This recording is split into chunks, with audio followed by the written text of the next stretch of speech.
دائیں ہاتھ رخسار کے نیچے رکھنا یعنی گال کے نیچے رکھنا. سوتے وقت دائیں کروٹ لیٹ کر دائیں ہاتھ رخسار کے نیچے رکھے. سیدہ حفصہ زوجہ نبی صلی اللہ علیہ وسلم کہتی ہیں کہ نبی صلی اللہ علیہ وسلم جب سونے کا ارادہ فرماتے تو اپنا دائیں ہاتھ رخسار کے نیچے رکھتے یعنی اپنے گال کے نیچے. پھر 3 مرتبہ فرماتے اللہم قنی عذابک یوم تبعث عبادک، اے اللہ مجھے اپنے عذاب سے بچا لینا جس دن تو اپنے بندوں کو اٹھائے گا. یہ کون دعا مانگتا تھا؟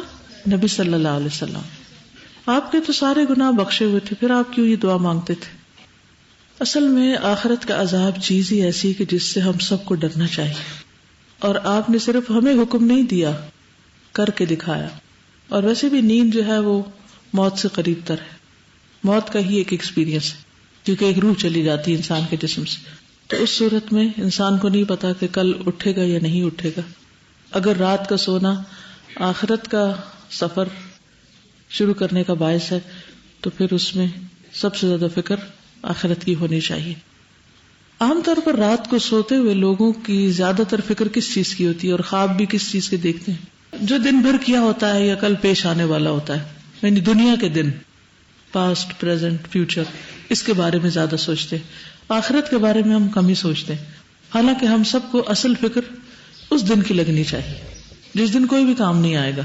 تو آج رات سوتے وقت اپنے فکر افکار کا بھی جائزہ لیں کہ آپ کیا سوچتے ہیں، اس وقت کیا چیز آپ کی نیند خراب کر دیتی. سیدنا حذیفہ نے فرمایا کان النبی صلی اللہ علیہ وسلم اذا اخذ مضجعه من اللیل وضع یده تحت خده، صحیح البخاری. نبی صلی اللہ علیہ وسلم جب رات کو اپنے بستر پر لیٹتے تو اپنا ہاتھ رخسار کے نیچے رکھتے. پیٹ کے بل نہ لیٹنا یعنی اوندے منہ نہیں لیٹنا. رات یا دن کسی بھی وقت پیٹ کے بل نہ لیٹے. سیدنا ابو ہریرہ سے روایت ہے کہ رسول اللہ صلی اللہ علیہ وسلم نے ایک شخص کو پیٹ کے بل لیٹے ہوئے دیکھا تو فرمایا ان هذه زجعة لا يحبها اللہ، بے شک اس طرح پیٹ کے بل لیٹنا اللہ تعالیٰ کو پسند نہیں. تو ہمیں ایسا کام نہیں کرنا چاہیے جو اللہ تعالیٰ کو پسند نہ ہو، خواہ ہمیں عادت پڑ بھی چکی ہو، پھر بھی اس عادت کو توڑنا چاہیے. بعض مائیں بچوں کو الٹا لٹاتی ہیں کیونکہ اس طرح بچے زیادہ سوتے ہیں یا ان کو سکون مل جاتا ہے پیٹ میں، اگر کوئی تکلیف ہے، گیسز وغیرہ، درد ہے تو اس کے لیے ان کو وہ الٹا لٹا دیتی. اب کیا ہوتا ہے کہ وقت کے ساتھ ساتھ ان کو الٹا ہی سونے پر نیند آتی اور پھر بڑے ہو کر یہ عادت پڑ جاتی.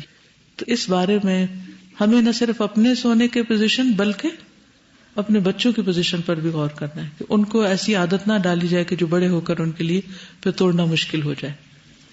سیدنا ابو ذر سے روایت ہے کہ میں پیٹ کے بل لیٹا ہوا تھا، دن کو لیٹے ہوں گے کہیں.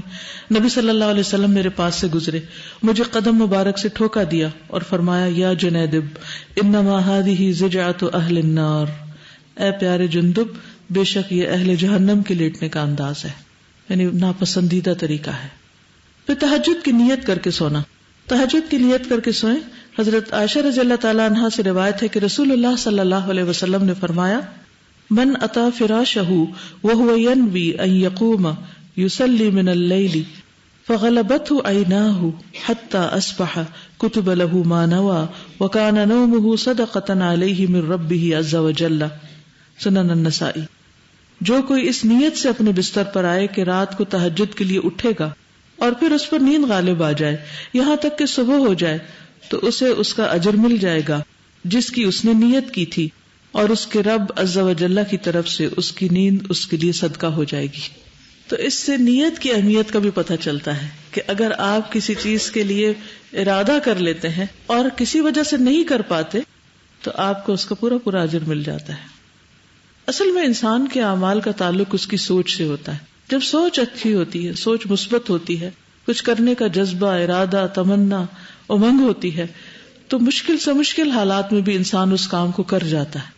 لیکن اگر سوچ ہی ڈھیلی ہو یا سوچ میں خرابی ہو تو پھر بہت سے راستے ہوتے ہوئے بھی انسان چل نہیں پاتا، اپرچونٹیز کو اویل نہیں کر پاتا. تو ہمارے دین میں نیت کی بہت زیادہ اہمیت ہے اور نیت پر اعمال کا دار و مدار ہے، اور بعض اعمال اچھی نیت کی وجہ سے بہت پھلتے پھولتے ہیں.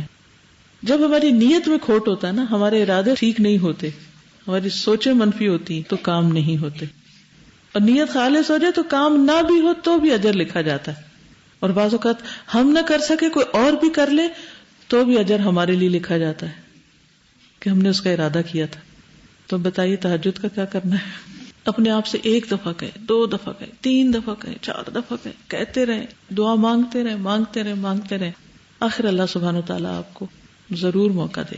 اور پھر جب اللہ تعالیٰ توفیق دے دے تو پھر یہ دعا مانگے کہ اللہ یہ توفیق چھیننا نہیں.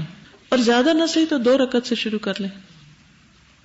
اور آج کل تو راتیں لمبی ہیں، کیا جا سکتا ہے. اور اگر آپ کے دل میں ہوگا اور بیماری کی وجہ سے یا سفر کی وجہ سے یا کسی وجہ سے نہیں بھی کر پائیں گے تو وہ لکھا جاتا رہے گا. تو سچی نیت ضروری.